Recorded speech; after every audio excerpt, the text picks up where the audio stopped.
Bonjour, aujourd'hui j'aimerais vous parler du dernier album de Laylo, euh, L'étrange histoire de Monsieur Anderson, vu par la poésie.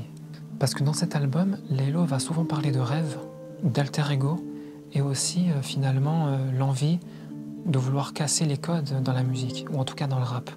Et ces trois choses-là, on les a chez Laylo, mais on les a aussi chez un poète qui s'appelle André Breton.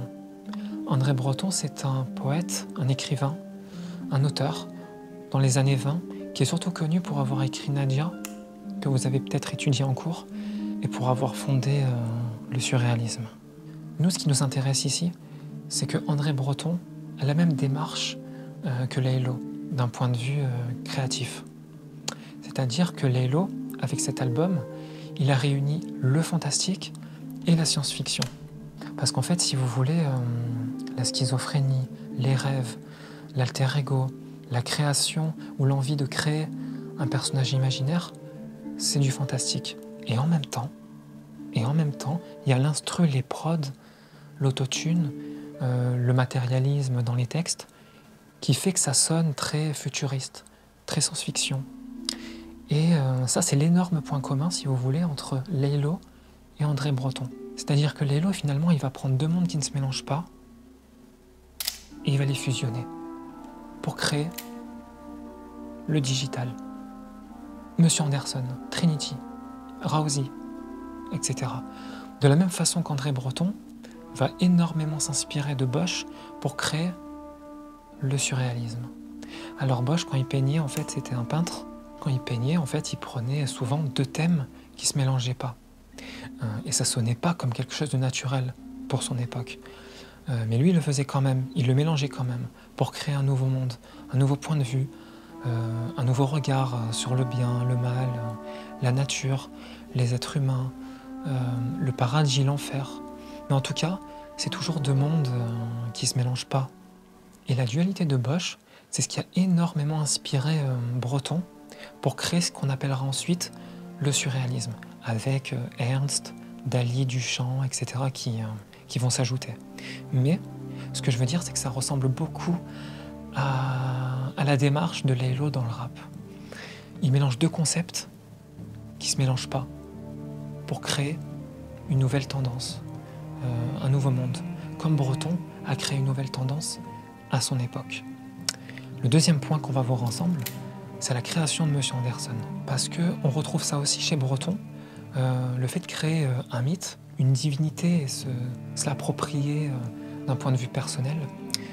On a ça chez Breton donc dans les Xénophiles.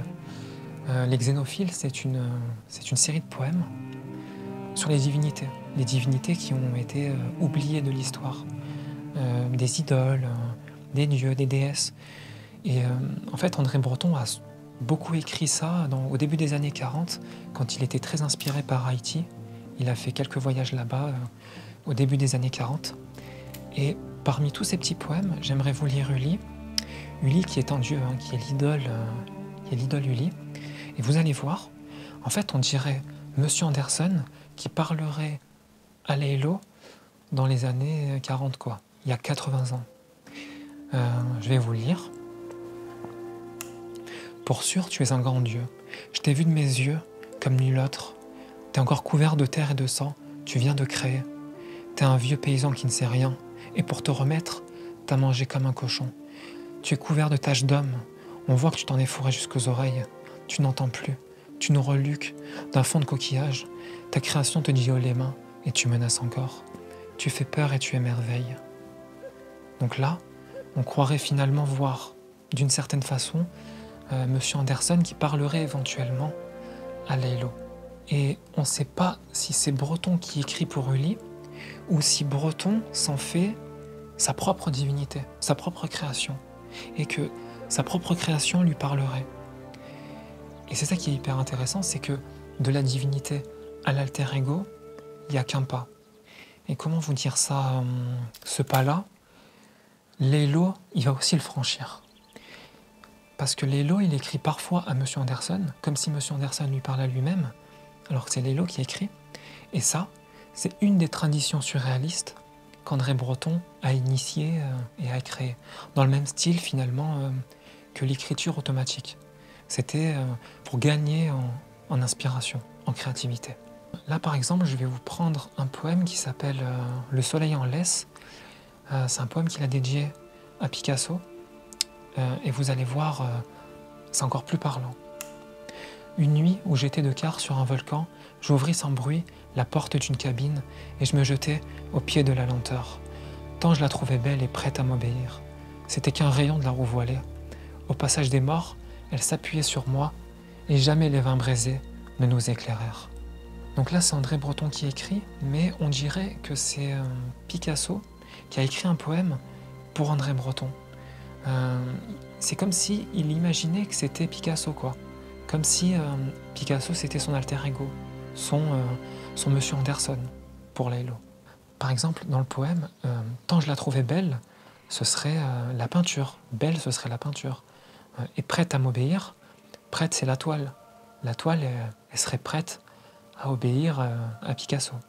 Pourtant, c'est Breton qui a écrit. Et il y a toujours ce jeu un peu brumeux de Breton, parce qu'on ne sait pas vraiment s'il parle de lui, s'il écrit de lui, de son point de vue, ou s'il se fait passer pour Picasso pour lui parler à lui-même. Comme avec Laylo, finalement. Comme avec Laylo, on ne sait pas vraiment s'il nous parle à nous, s'il parle à lui, ou alors s'il écrit à Monsieur Anderson pour lui parler. Vous voyez? Donc voilà. Si vous aimez Laylo pour son côté créatif, pour sa dualité, et même encore plus, si vous aimez Laylo, mais qu'à côté vous aimez bien les rêves, la magie, l'occultisme, etc., je vous conseille vraiment la lecture de Signe Ascendant et de Clair de Terre d'André Breton. En tout cas, moi je vous mets les mentions dont j'ai parlé ici, et je vous dis à bientôt.